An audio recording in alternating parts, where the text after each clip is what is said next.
Okay, so we're going to go ahead and we're going to talk about Evernote. This is the application that I have downloaded onto my computer. All of the tutorials that will be posted, and every time I speak about Evernote, it will be based upon the application that's either been downloaded to your computer, your phone, or your tablet. Although you can use the Evernote web version, I don't suggest it. And I don't suggest it because if your computer or your phone loses access to the internet, your note may not save. And in multiple instances, it actually has not saved.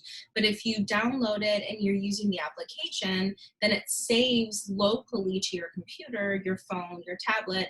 And then once you have access to the internet or to mobile data, then it uploads it. So there are a couple of ways that you can share a notebook with me, but the first thing you have to do is actually create your notebook. So we're going to go ahead and we're going to click New Notebook, and then we're going to write our name. So I suggest something like your last name, so Goins Notebook, or you could do something like Wigs 140A Notebook, or anything like that. It's helpful if you have your name associated with it for me, so as I scroll through, I easily identify it. If there are 10 that say Wigs 148 Notebook, it's not that helpful, so you can just do dash and then your name, or if you like dots or underscores, you can do that as well.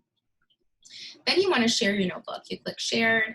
I cannot use my own personal email to share it with myself, so I'll be using an alternate email. So I'll share it with myself, nerdyla@gmail.com, and it says invitation will be sent. You'll type in my actual email address, Leigh-Anne Goins @depauw.edu, and then you see, you'll click here. It doesn't say invitation will be sent because that's myself, but that's what you would click, and you would go ahead and click on it, and then this little information will pop up, and then you can select what you would like. Some students have it that I can edit so that if they ask me a question, I can respond to it in their journal. Some just have that I can only view it.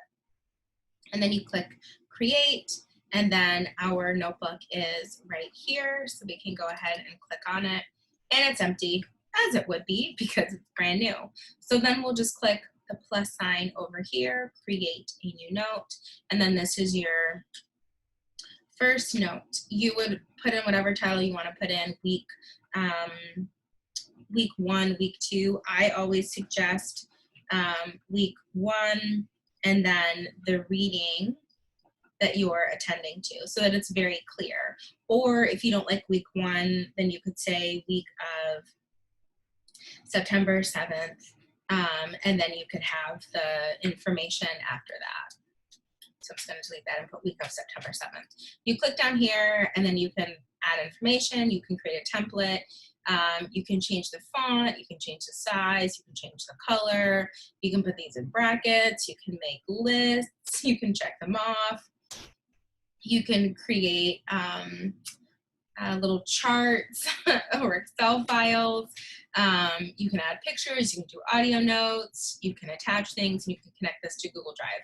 So there's a lot of stuff you can do. And then the last thing is you can actually create a tag. So anything that you want to be able to go back to later, or you want to be able to sort your readings according to content, then you would just create your tag here, and then you can search for it up here. So this is a little search feature for finding the tags that you would have created, and the tagging feature is down here.